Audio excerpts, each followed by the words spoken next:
together en masse, okay? 1, 2, 3. I, Suzanne Migdal of 105A Hayes Avenue, Yokine, have been elected to the office of Councillor of the Catalina Regional Council, declare that I take the office upon myself and will duly, faithfully, honestly and with integrity fulfil the duties of the office for the people in the district according to the best of my judgment and ability, and will observe the Local Government Rules of Conduct Regulations 2007. That was fabulous. Like a bunch of Brown's cows. Thank you very much. We'll get Vicky, if you can just zip around and collect those forms, and we'll sign them all. I'll sign them all.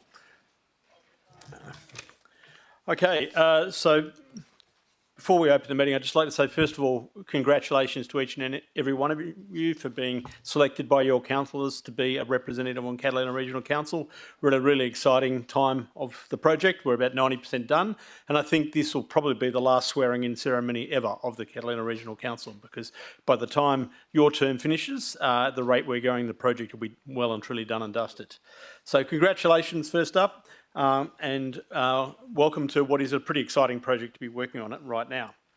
With that, I'd like to go through a few very quick preliminaries. Councillors are requested to turn mobile phones onto silent. Councillors and council officers are reminded to disclose any declarations of interests.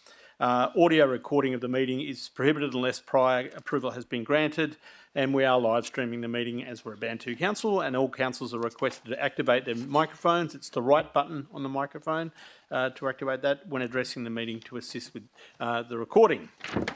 So with that, I now officially declare the meeting open at 6:08 p.m. On behalf of the councillors, I'd like to acknowledge the traditional custodians of the land, the Whadjuk people of the Noongar Nation, on which this meeting is taking place, and show our respect for elders past, present and emerging.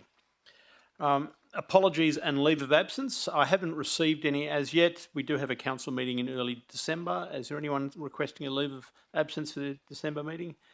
We have a request from Councillor Critzy. Can I have a mover to accept that? Moved by Councillor Migdal, seconded by Councillor Doshi. Any objections to Councillor Sonnet being a leave of absence for the December meeting? With no objections, I declare that passed unanimously. We now move on to the election of the chair of the CRC. So a nomination form was circulated around a few days ago. We have received 2 nominations for the role of chair. We have a nomination from Councillor Kristasevic and we have a nomination from Councillor Migdal. Are there any other nominations for the role of chair of the Catalina Regional Council? No? Okay. Because there are 2 nominees, we do need to have an election. While Vicky here, the office manager, will be preparing up ballot papers, it is a proper ballot. You need to go through the process. While that's being prepared, I'm going to give both of the candidates an opportunity to make a short statement around why they are seeking. Before they do, I do need to pull out the batting order for who's on the ballot. So the first name on the ballot will be Councillor Migdal, and I'll just check the second name on, I'm assuming.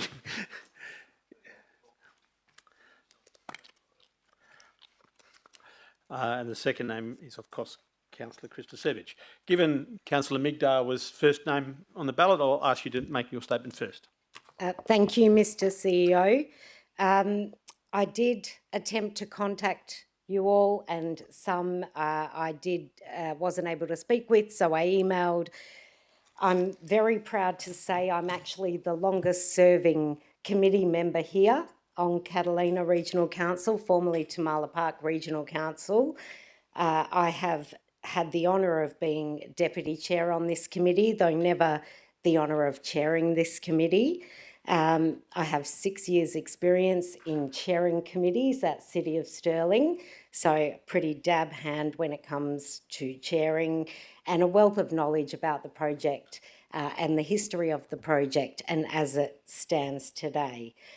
I've grown up engaged in Greenfields development, having my family immersed with Greenfields development. I also worked for domain.com.au for many years, dealing with builders and developers, so I have an understanding of all the multifaceted approach of development. Obviously, we're in a housing crisis now, and I think that what we are doing is critical mass.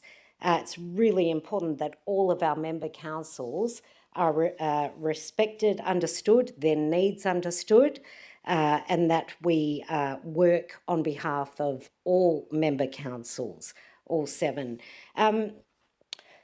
Having served 4 years as your Deputy Chair, I understand the challenges and the opportunities ahead, and the experience that will be necessary to guide the Council through to its final stage of completion. I do believe that there is still opportunity for us to deliver highest and best, and that we owe it to our member councils to leave no stone unturned and to finally scrutinise every item that comes before us over the next 18 months until we see this through to its natural conclusion. We've been very lucky to have an outstandingly capable CEO in Chris Adams to hold our hand over the last many years, and to make sure that we employ good governance and achieve great outcomes. But I also think what I bring to the table is new ideas, ones that we have not yet considered and that I do believe need to be considered before the closure of this project. I also believe in advocating for those member councils that require a nuanced approach. From both an environmental and financial perspective, I remain committed to achieving the earliest practical closure of the tip site. I think that's really important to note, that setting a clear end date with this project will build buyer confidence. It'll strengthen our sales values and maximise the returns for all of our member councils. I don't believe that has been fully explored and needs to be, in my humble opinion.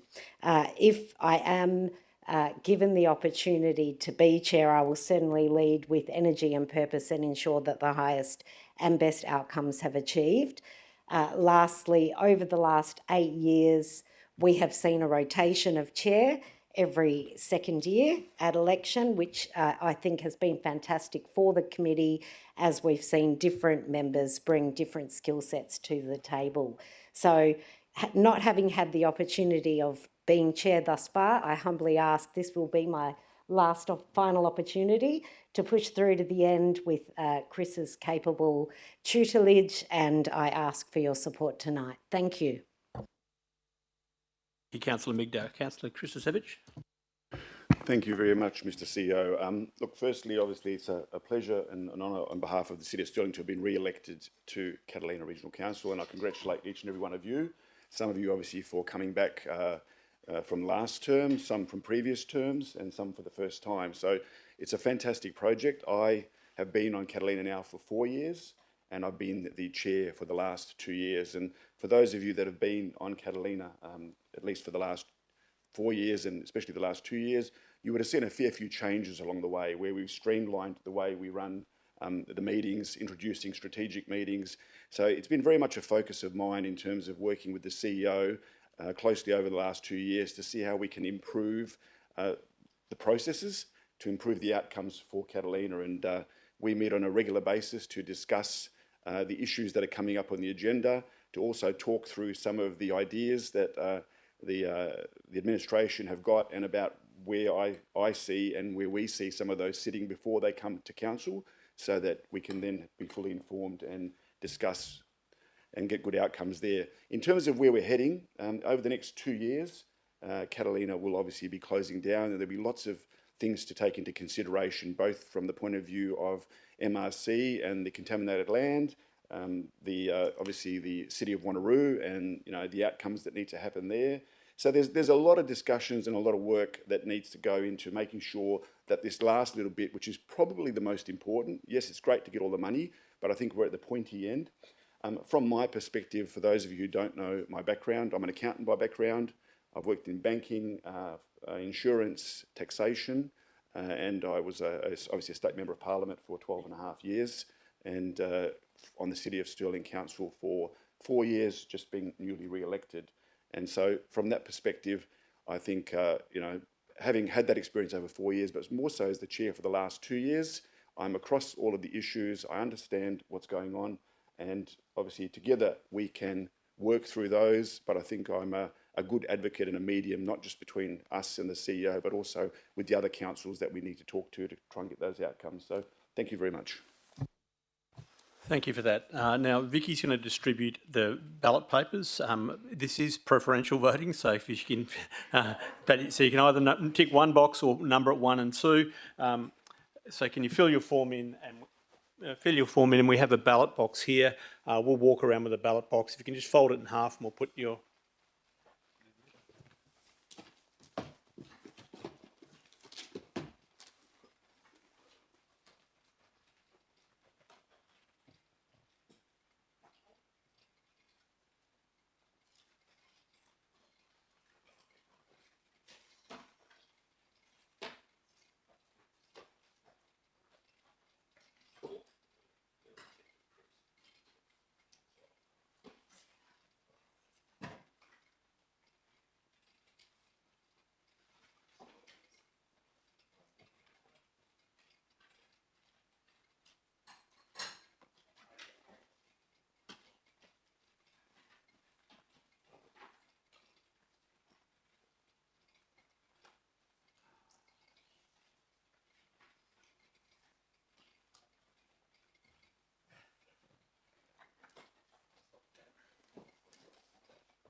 someone needs to check that the box is empty.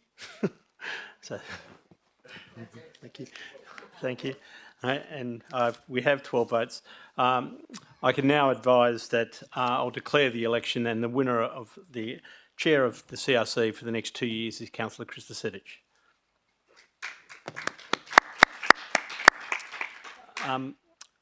Previously, the chair used to run the election of the deputy chair, but they don't anymore. The CEO does under the new regs. So we now move on from there to the election of the deputy chair.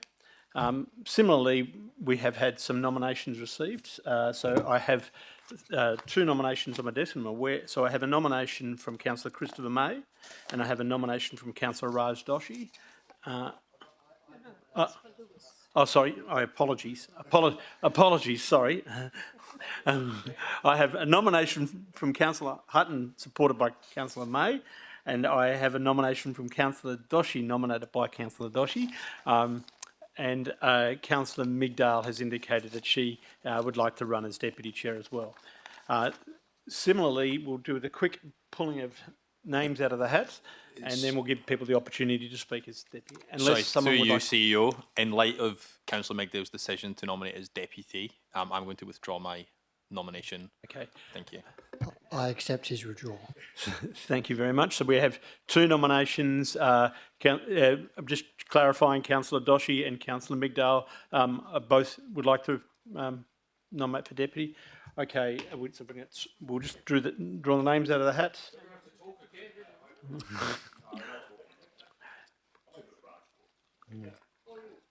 Well, we've got to write the ballot papers out anyhow, so we'll give people 1 minute to talk.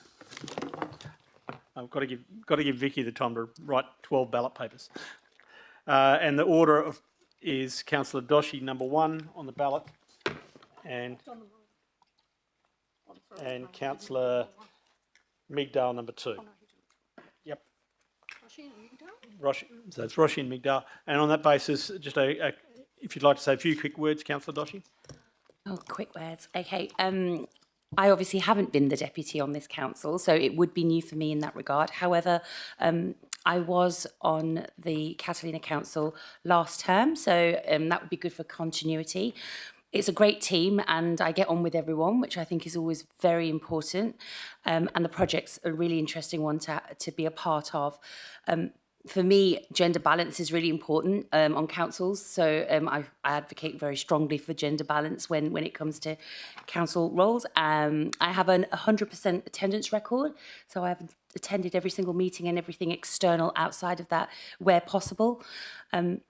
I also promote Catalina. I know I live in the city of Perth, but through socials and opportunities and networking in my councillor role, talking about Catalina Council and the amazing things that we do, and making people aware that it exists, and what a valuable project it is in terms of the land that we've acquired, and just giving people that education and knowledge that it's out there. So, yeah, I think I'd be a good advocate. Thank you. Thanks, Mr. CEO. I don't think I really need to elaborate on what I've already said. I would be very grateful for the opportunity to sit in the role of Deputy Chair on this committee. Of course, it goes without saying it's a great honour, and I would very much appreciate your support. Thank you. Thanks. We'll just finalise the ballot papers and distribute those, and we're nearly done.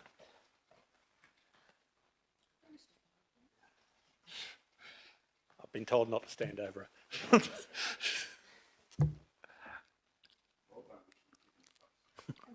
We all know the boss is here.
Okay, same process last time.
Okay, I'm pleased to declare that the Deputy Chair of the CRC for the next 2 years is Councillor Suzanne Migdale.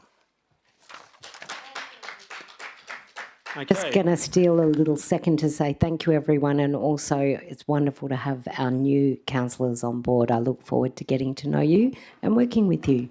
yep. And with that, my reign of terror ends, and I hand over to the Chair.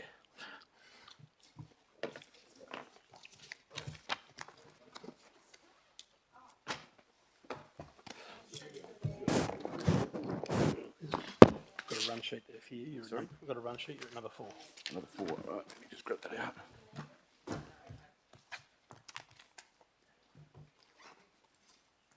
And hang on, we'll talk about that later. All right.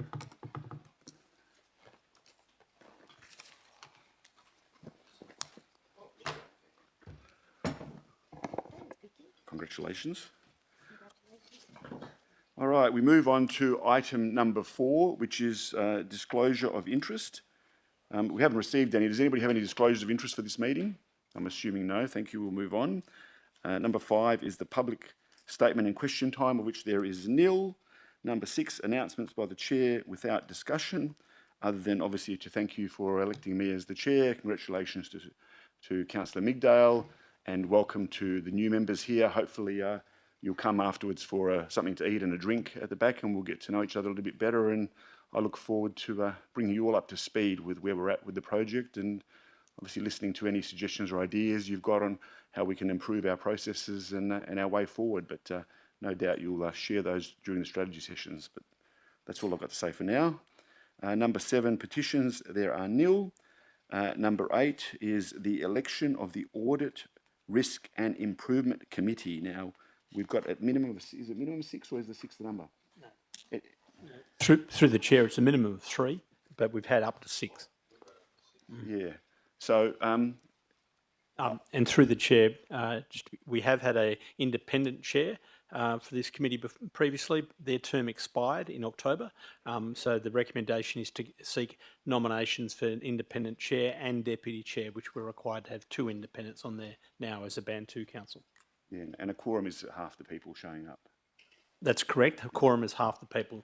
Yeah, so obviously what I'd like to do is just make sure people aware that in the past when we've had these meetings, we've had to do a bit of a ring around sometimes to make quorum from time to time. So I'm not going to suggest everybody go on there, but if you think, and these meetings are normally around lunchtime or thereabouts on a weekday, they don't go for long, maybe 15, 20 minutes, half an hour max, I'd say. Would you say, Mr. CEO? Yeah, through the Chair, half an hour is about right. They tend to be during the day because they tend to have the Auditor General or our external auditors in attendance, so they tend not to be after hours. So if we can get a minimum of 6 people who think they'll be available in those circumstances, Phil, can you please suggest your nomination? Can I just ask a question? Yes. If I may. In terms of the time of the meeting, I get they have to be during the day. I obviously went on last time because we wanted some extras just in case we couldn't get quorum. But because they've always been in the morning, that's impossible for me. Is there a likelihood that some of them might be in the afternoon and not in the morning? Through the Chair, the timing of the meeting is up to the council. So it's up to whenever. So it could be. We can do that, No, yes. because if it's definitely always going to be the morning, there's no point in me nominating. no, but if they're occasionally in the afternoon, that's why I wanted to check. Well, we can do them all in the afternoon. So I think we'll just ask the committee members, whoever they are, when they're on there to see what suits them best. I'll go just start and check. Thank you. Just ask a question. Sorry. Yes. Just want to confirm, are these all done via Teams, or is there any ones where you do have to turn up? They've been all online, and they'll probably continue to be online. So do we have any people wishing to nominate? Okay. We've got Councillor Perkov. Councillor Ben Mays. Councillor Doshi. Obviously myself. Anybody else? Councillor Hutton. Anyone else? Councillor May, you're okay? Okay, we have 6, but we can have more if there's someone that's super keen. There is no one that's super keen. Then I'll declare Councillor Perkov, Councillor Mays, Councillor Doshi, Councillor Kristovich, Councillor Hutton and Councillor May duly elected. Congratulations and thank you very much for that. Through the chair, if we can get a... Oh, sorry, mover and a seconder. Can we get a mover and a seconder for that, and also for the second item of the report, which is that council requests the CEO to conduct an expression of interest process? Mayor Zamon, Councillor Hutton, all those in favour, raise your hand. That is unanimous. Thank you very much. And part two, why have I not got that here? We're all good. To get an external chair. No, we're all done. That was all in one. Oh, that was all my motion. Okay, beautiful. Number 9, elected members' motions of which notice has been given. There is nil. Item 10, questions by members of which due notice has been given. There is nil. And number 11 is the closure of the meeting, which is at 6:34 p.m. Thank you very much.